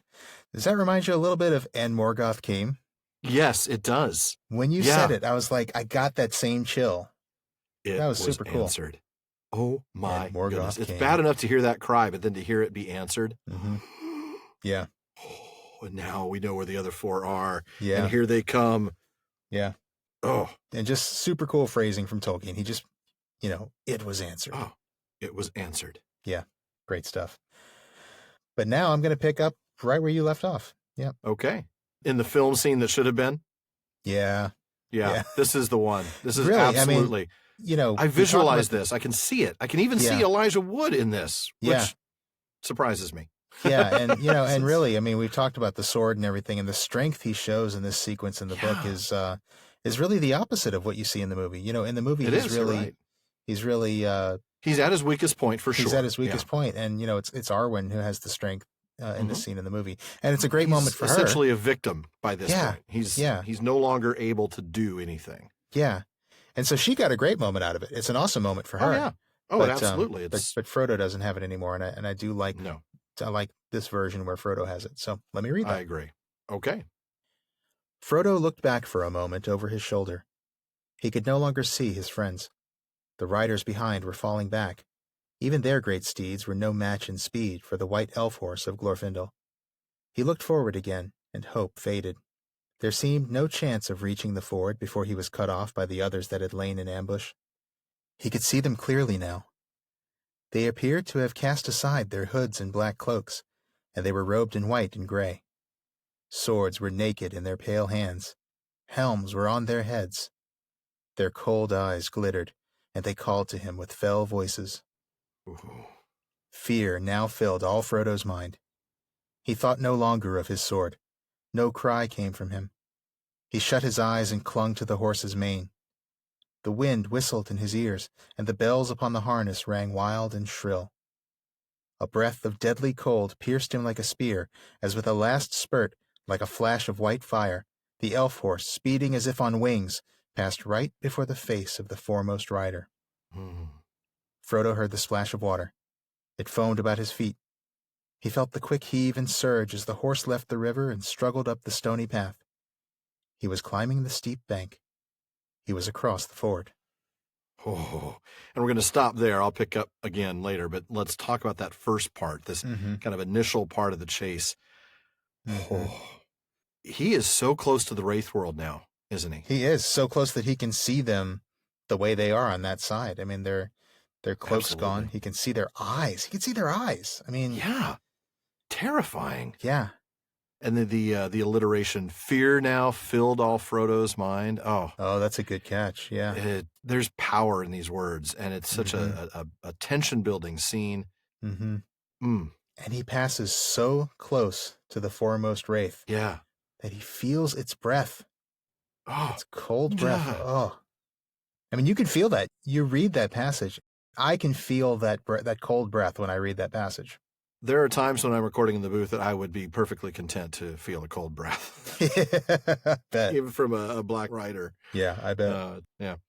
And then he's across.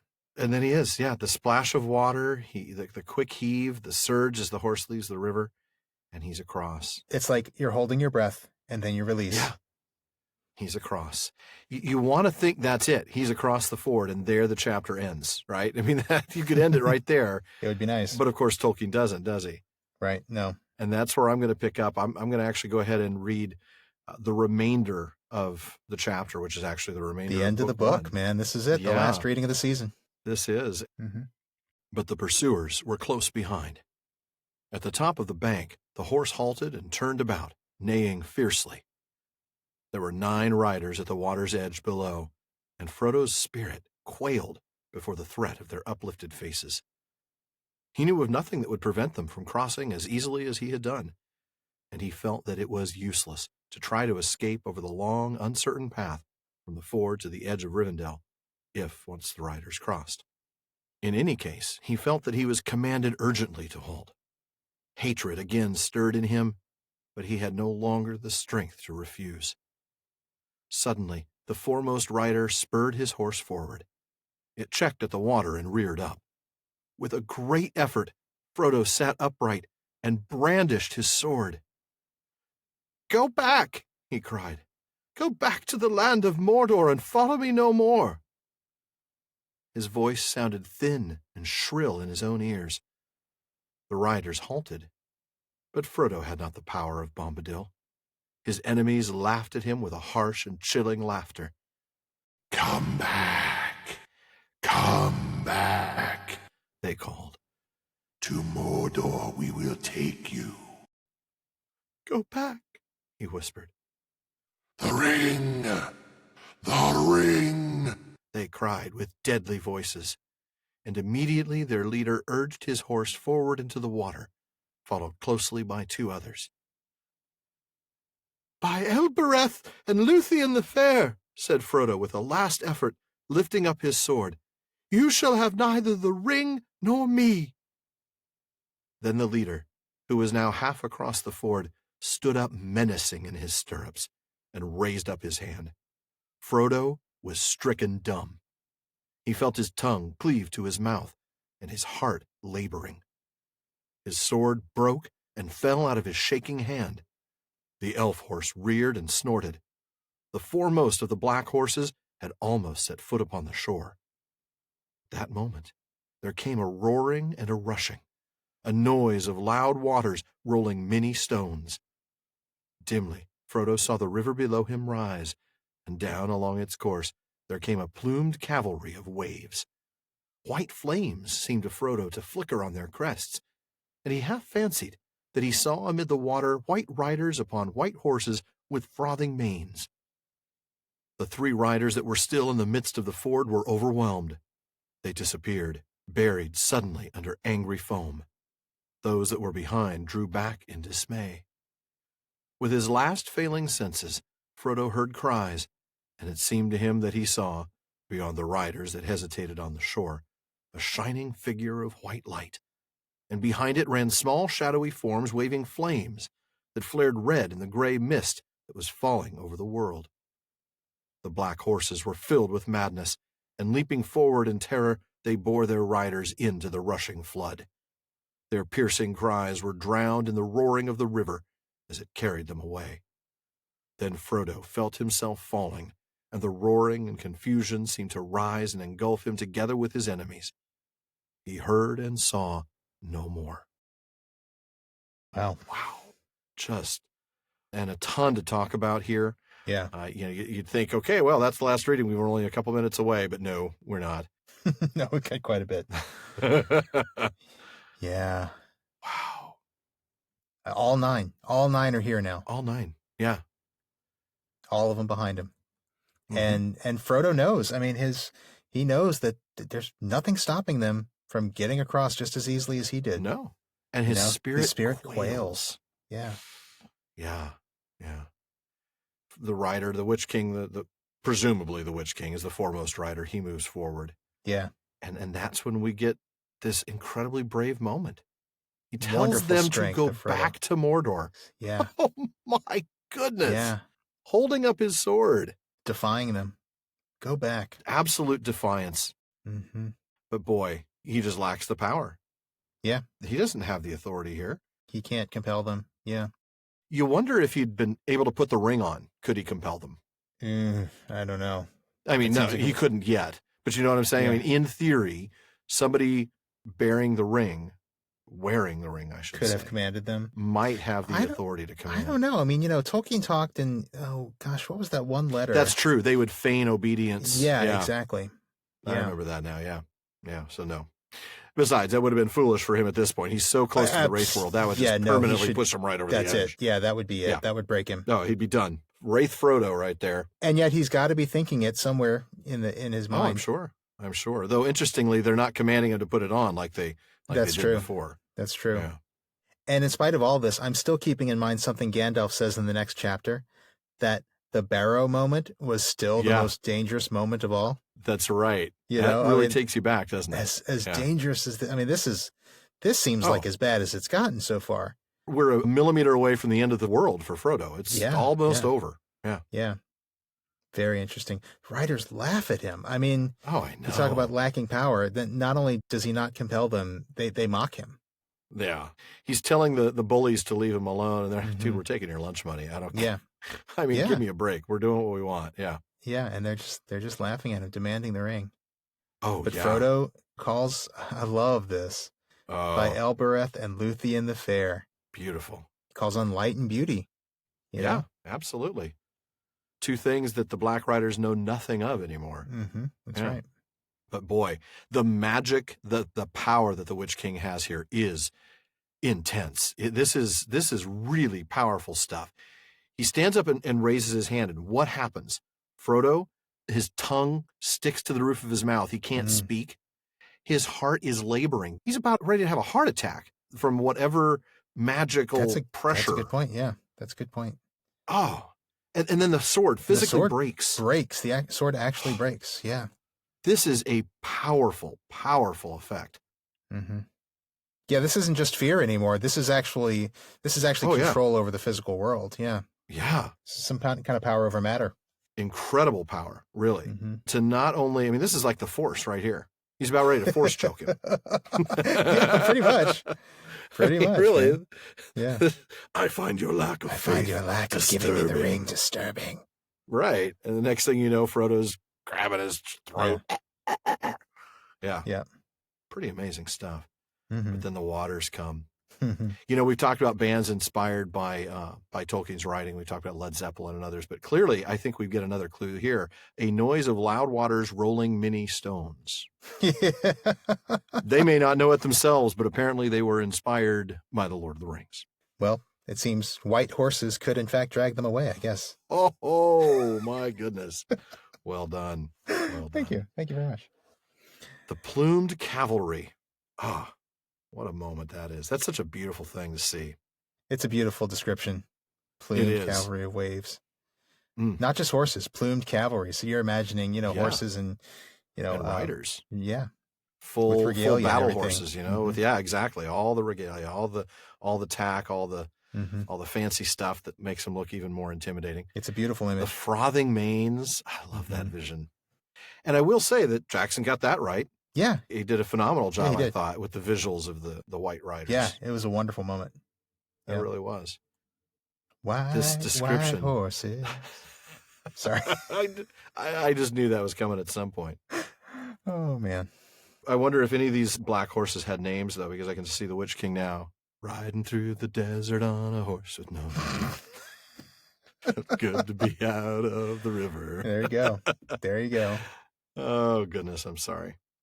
I bet all their horses have no name. I bet they're right. That's right. Riding across Eriador on a horse with no name. Yep. Man. So, 3 of them are already in the ford when this plumed cavalry comes up.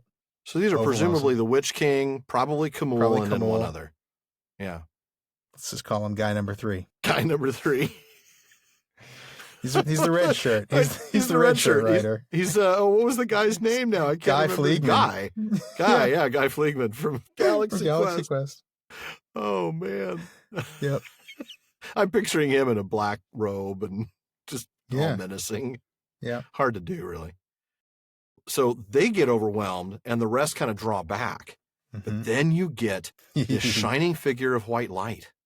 Yep. Oh. Glorfindel and the rest, right? I mean, yeah.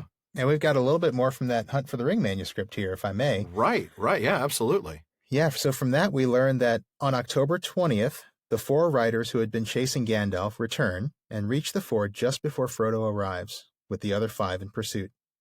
So they've just gotten there. Right. After the Witch King breaks Frodo's sword, he and Camul and at least one other, Guy, ford the water. And here we're quoting Tolkien. Guy. And here I'm quoting Tolkien. For he is desperate, knows that the ring is about to escape to Rivendell, but the water overwhelms him. And Aragorn and Glorfindel drive the others into river with fire. So, I think once again, I'm thinking Sauron's HR department is going to have something to say to the Witch King. Yeah, I think he might even be looking at a suspension here. Yeah. He's going to be in some serious trouble. And we know what suspension means when you work for Sauron. Well, right. It means actual suspension over a pit of lava. Right, exactly. Naked into the lidless eye. Yeah, exactly. Subject to torment and all that. Yeah. There were some interesting moments of alliteration, I thought, in here as well. I'm trying to find them again. Frodo felt himself falling. That's the biggest one, right? Frodo felt himself falling. There were a couple others, though, and I'm trying to see if Roaring I can of the them. river. Yeah.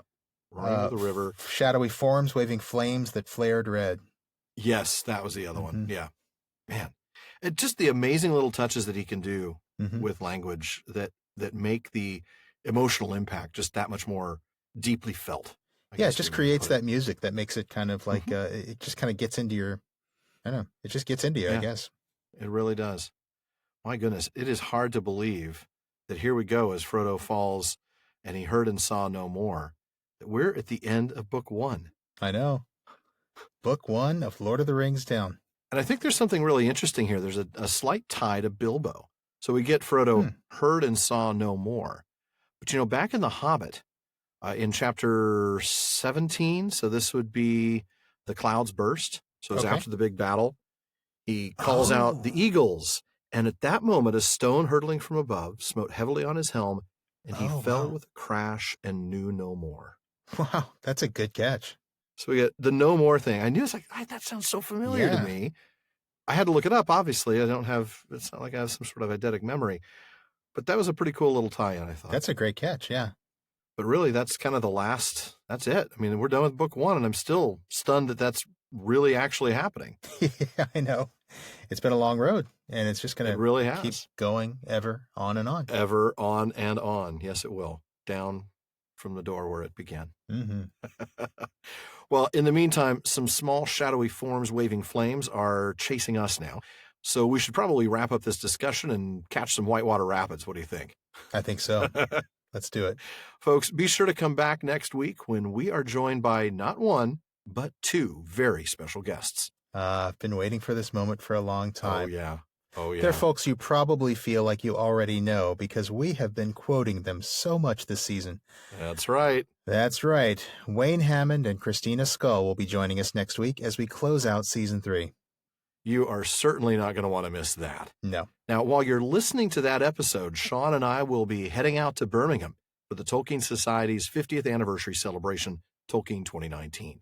Now, we'll be seeing Wayne and Christina again, as well as a number of other folks who have previously been guests on the show, Dimitri Fimi, John Garth, and even Tom Shippey. Yay. Now, we plan on recording a live episode, bringing each of them to you to start Season 4 after our hiatus between seasons.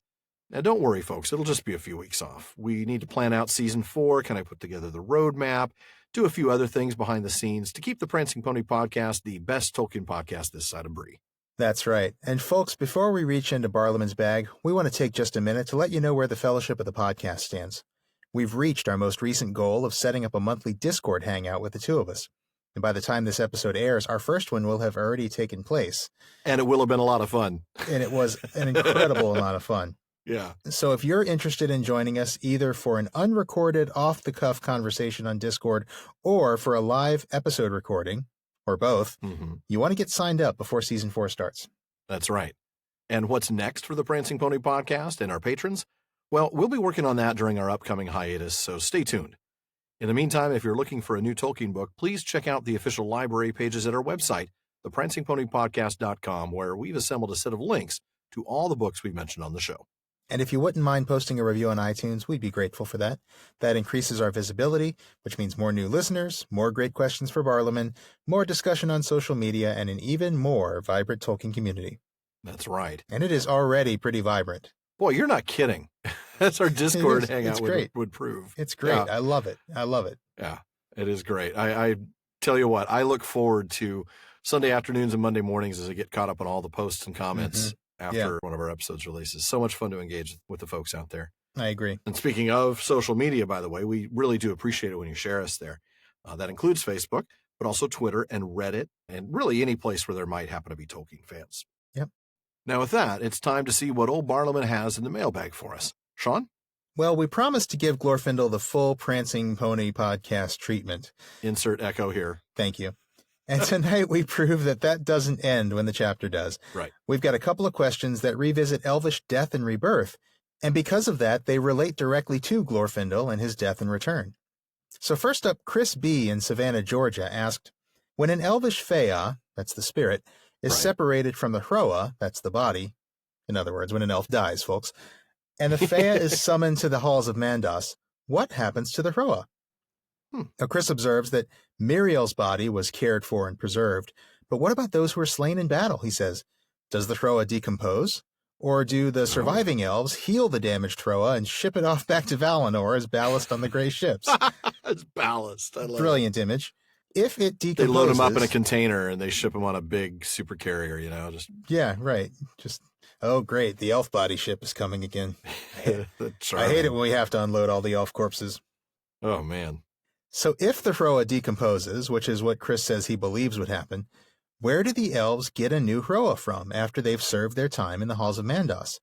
After all, elves are conceived in the normal fashion, and they're born naturally with both a This is Fea a family and... show, Sean, yeah. That's why I'm leaving it there. And they're born naturally with both a Fea and a Hroa, but with a Fea leaving the halls, they'd have to inhabit an empty Hroa. Does Namo have a closet in Mandos with a bunch of empty Hroar hanging around? Oh, that's disgusting. Now that would be an interesting and terrifying closet to find on an open house walkthrough. Yes, it would. Oh, my goodness. But Alan, there are some answers on this in the history of Middle-earth. Do you want to start us off? Yeah, in the meantime, that would bring the value down a lot on the open market. Bunch of dead elf bodies in the closet? Oh, yeah. Yeah. Pretty much, yeah. Yeah. I think the realtor would even walk away saying, I'm done. I'm not touching this listing. Yeah. All right. So on to the actual topic, there are some answers both in Morgoth's Ring and in the Peoples of Middle-earth. In fact, they're in the same essay about Glorfindel that we read from earlier. Yes, when an elf dies, the Fea is summoned back to Mandos, where it waits for an appropriate amount of time. It's kind of a purgatory based on their actions in life, which explains Feanor, before being rehoused. Feanor and his permanent status in Mandos. Whack. Feanor's permanent vacation. Feanor's permanent vacation. Since you've been thinking about Liv Tyler so much this episode, might as well get a little Steven Tyler reference in. There you go. That actually threw me for a loop. Good job. Thank you. In the meantime, all I could think about was the fact that we whacked the Feanor pinata, and so a bunch of people are out there having a drink right now. Yeah. Yep. Be responsible, folks. So the Fea waits for an amount of time, and then it's rehoused. Now, being rehoused was normal. In fact, it was commanded by Eru. Their death and the disembodiment of their spirits was, as Tolkien says, an unnatural and grievous matter. He says it was therefore the duty of the Valar by command of the One to restore them to incarnate life if they desired it. Now, we'll get to that if they desired it a little bit later. So the original Hroa does decompose, just like the Hroa of a man would. In Laws and Customs Among the Eldar in Morgoth's Ring, we are told that in rare and strange cases, where the body that the Fea had forsaken was whole and remained still coherent and incorrupt, the Fea could be rehoused in the same body. But this could seldom happen, and the dissolution of the original body happened swiftly in Middle-earth. In Aman only was there no decay. So the Fea is rehoused in almost all cases. Muriel is said to be the only exception, in a new Hroa. So that brings us to the real question Chris is asking, which is where does that new Hroa come from? And believe it or not, early on, Tolkien did envision that Fear would be reborn as children, so that the body would be made in the normal fashion. Wow. Well done. I like that. I'm just getting a little Tulkas going on there, you know? You got it. Tulkas rested. Oh, yeah, he did. Anyway, Tolkien ended up rejecting this idea later because of, quote, difficulties at every level, including practical and psychological, in the idea of the reincarnation of the Fea as the newborn child of second parents, who, as it grows up, recaptures the memory of its previous life. Can you imagine if your Elvish child ends up being the one who, Curufin gets re-embodied? Oh, my gosh. Yeah, no, that would not be good. Thanks a lot, pal. Yeah. I mean, that's not good. As he's recapturing the memories of his previous life, you're kind of like, yeah, no. You're like, no, please don't ever talk about that again. Please. No. Never, son. Not an appropriate subject at the dinner table. Yeah. And then Tolkien even said it contradicts the fundamental notion that Fea and Hroa were each fitted to the other. Which is something that he's talked about. So he eventually landed on the idea that the Fea is rehoused in a Hroa identical to the one it had lost. Oh, wow. Okay. A little cloning action. Right. A little bit, yeah.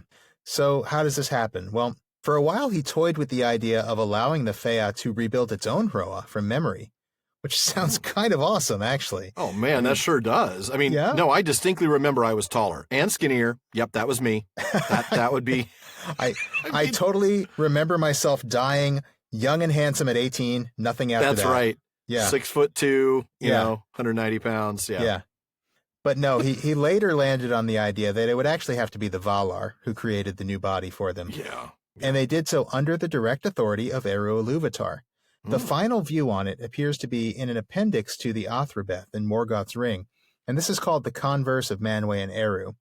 That's no relation to the Nike or Adidas of Manwë and Eru, then? Sorry. I'm sorry. The converse of Lot- Manwë and Eru. A lot of blue Chuck Taylors in Manwë's closet. Oh, man, that's awesome. A lot of white ones in Eru's closet. Yeah, no doubt about that. Oh, man. Nobody's got the Reeboks anymore, though. Just imagine a whole rack of just blue Chucks next to a whole rack of white Chucks. There's the converse of Manwë and Eru. Yeah. No. And Tulkas has all the Air Jordans, by the way. Oh, totally. Yeah. Totally. And Mandos wears like Doc Martens, Of course Doc he does. Martens. Oh, God. No, He's the running around Converse. singing Cure songs. Totally. Converse is in conversation, folks, in which Manwë consults Eru after the death of Miriel and after many Avari have been dying back in Middle-earth. And Eru commands Manwë to let the houseless be rehoused. And Manwë's like, how? Yeah. How's this happen? What? And I'll actually let Alan read from there. Oh, okay. No pressure. Thanks.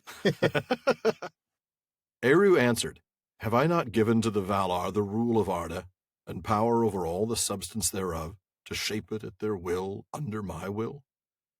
Ye have not been backward in these things.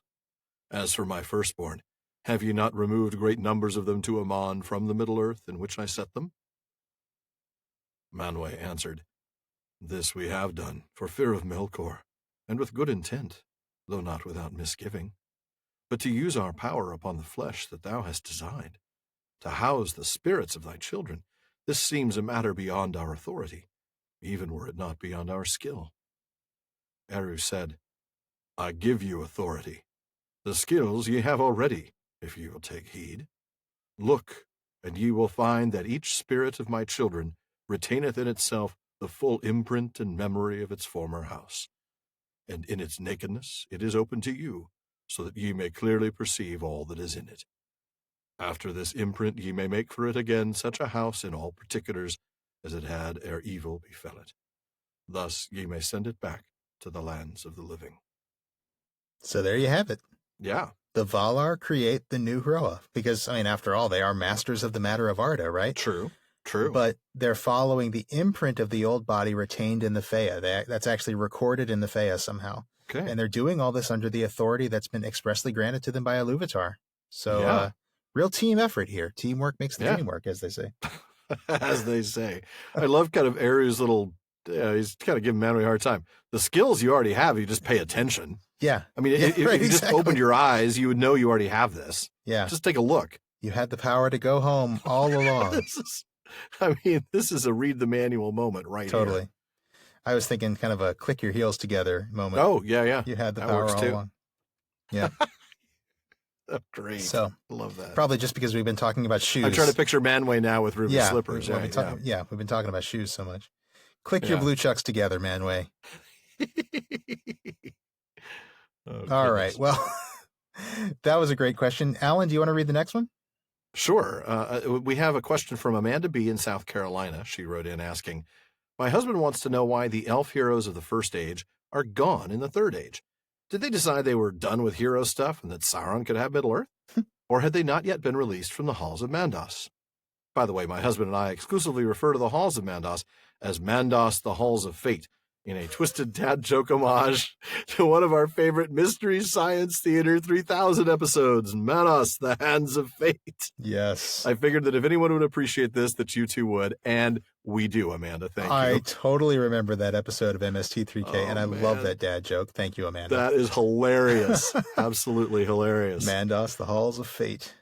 By the way, have you ever managed to get your hands on Space Mutiny? You must watch that one. No, I have not. I have not.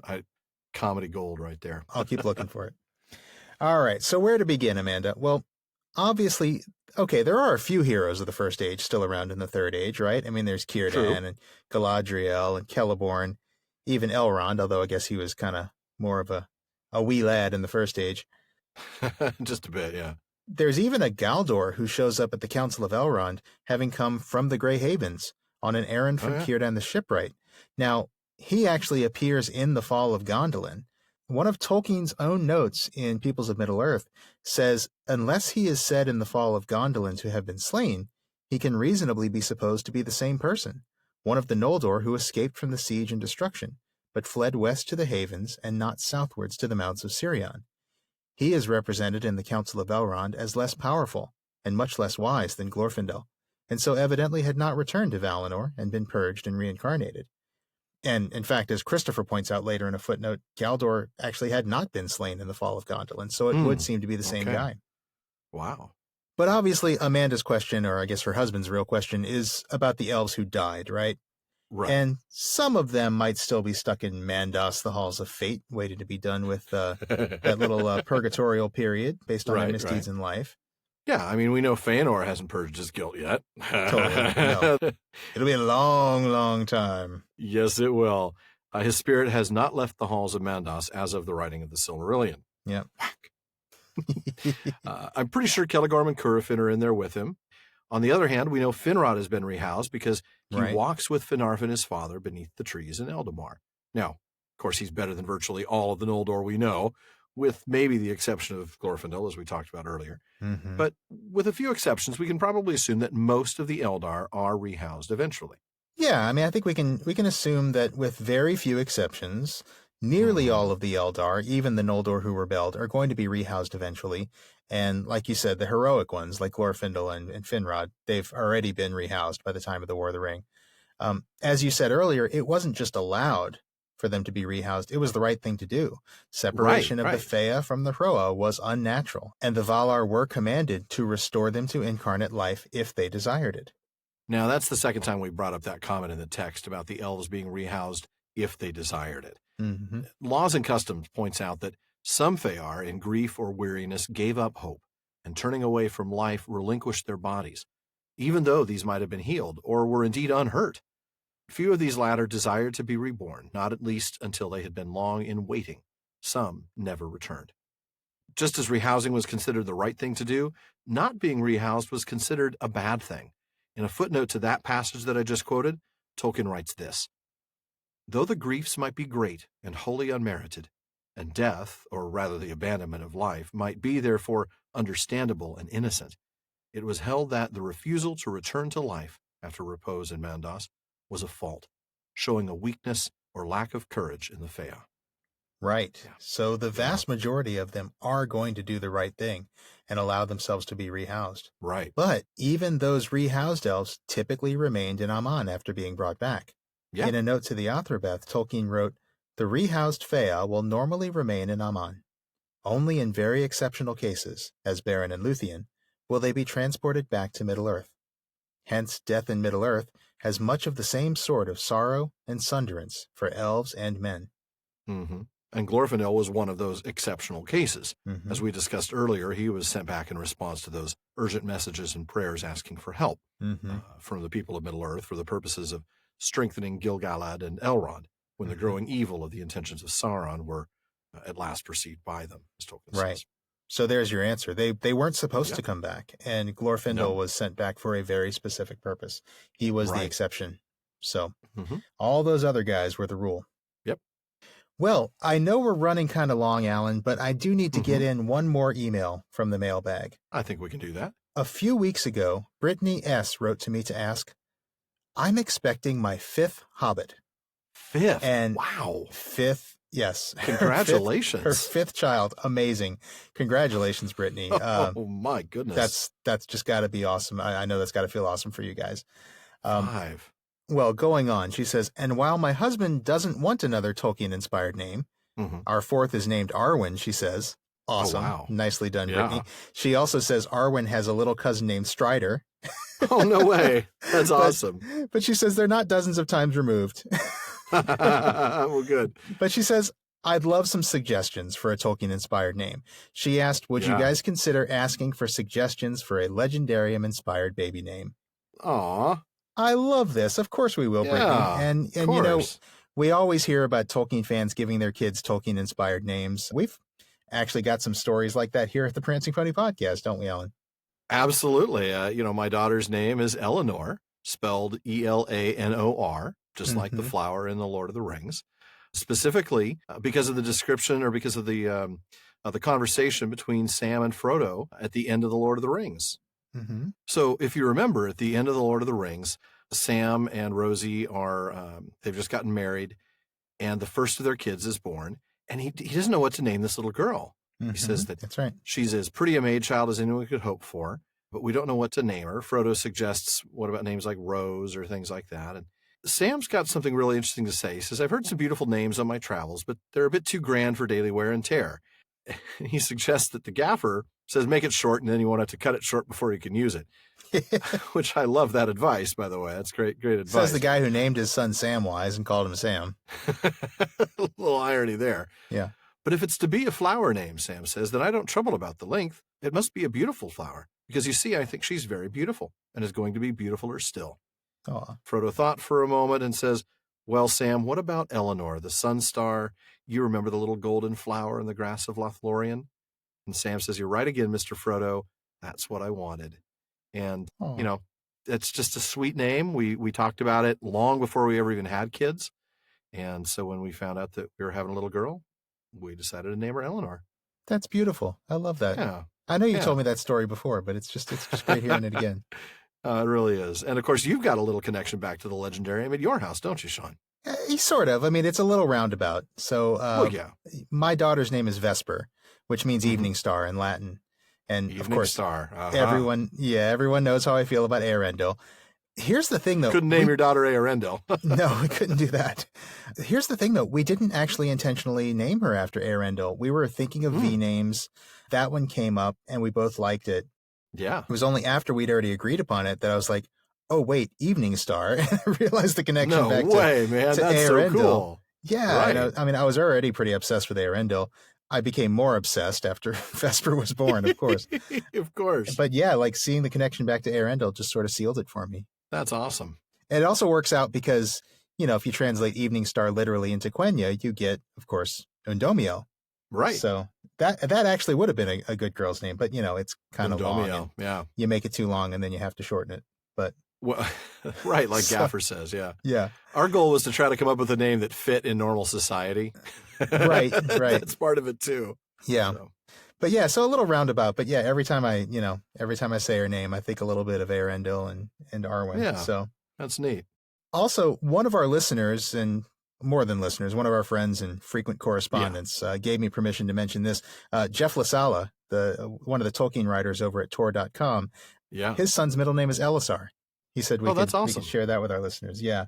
Elfstone. I love that. Yeah. That is awesome. And I know many of our other listeners have similar stories. We and Brittany want to hear from you. So listeners, if you have ideas for a Tolkien-inspired baby name for Brittany and her husband, go check out our Facebook page. That's facebook.com/The Prancing Pony Podcast. And look for a thread that we'll be putting up today. Today, that is July 28th, the day this episode releases. Mm-hmm. And post your ideas in the comments there. Brittany says she's due at the beginning of November, so she's got some time, but don't wait too long. I cannot say how much I'm looking forward to this. Thank you all in advance for your ideas. And congratulations again to Brittany and her husband. Now, Brittany, go check out our Facebook page for the responses.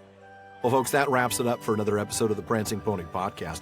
Please be sure to join us again next week for our conversation with Wayne Hammond and Christina Scull. And the conclusion of Season 3 of the Prancing Pony Podcast, too. My goodness, yeah. Man, folks, thanks again for listening, and thank you for making our common room on Facebook such a fun place to spend time. We want everybody to be a part of this conversation, and it doesn't stop when the episode or even the season ends. See the comments, questions, corrections, and more on Facebook at the Prancing Pony Podcast, on Twitter at Prancing Pony Pod, and on Instagram at Prancing Pony Pod. And as always, we want to give a very special thank you to our patrons at the Kierdan's contribution tier. That's DeMay in Alaska, James in Virginia, Tamsin in Minnesota, Emily in Texas, Chad in Texas, and Lance in New Jersey. Thank you all very much. Make sure you don't miss any episodes of the Prancing Pony Podcast. Subscribe to the show through iTunes, Spotify, or your favorite podcast app. And one last thing as always, don't forget to send your thoughts, comments, and most of all, your suggestions for a legendarium-inspired baby name to Barliman at theprancingponypodcast.com. Preferably, though, to our Facebook page, so that Brittany can see the baby names. And we'll be sure to get at least a few of them into our next show. Well, however long we've had, it is still far too short a time to spend among such excellent and admirable listeners. But until next time. Farewell, friends.